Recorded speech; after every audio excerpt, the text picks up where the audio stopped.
കേരള യൂണിവേഴ്സിറ്റിയെ മാത്രമല്ല, കേരളത്തിലെ എല്ലാ യൂണിവേഴ്സിറ്റികളെയും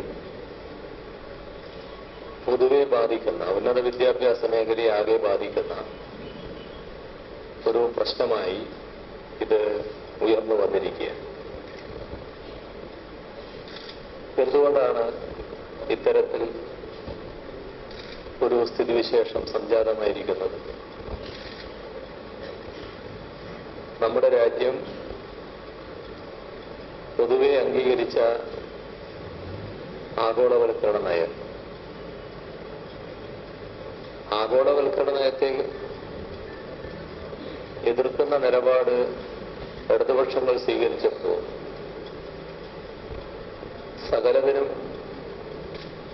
ആഗോളവൽക്കരണ നയം എന്ന് പറഞ്ഞുകൊണ്ട് ഇവർ എതിർക്കുകയാണ് എന്ന് പറഞ്ഞ് പരിഹസിച്ച കുറെ പേർ നമ്മുടെ നാട്ടിലുണ്ടായിരുന്നു. എന്നാൽ അവർക്കെല്ലാം ഇപ്പൊ ബോധ്യമായിരിക്കുന്നു ഇത് സർവ്വതിനെയും ബാധിക്കുന്നതാണ്. ഇപ്പൊ നടപ്പാക്കിക്കൊണ്ടിരിക്കുന്ന നയം വ്യാപകമാവുമ്പോൾ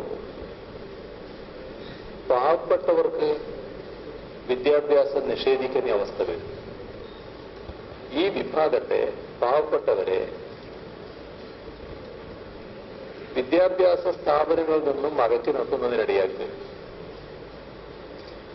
പാവപ്പെട്ടവർക്ക് ചെന്ന് കയറാൻ പറ്റാത്ത ഒരു മേഖലയായി വിദ്യാഭ്യാസ മേഖലയെ മാറ്റി തീർക്കുകയാണ്.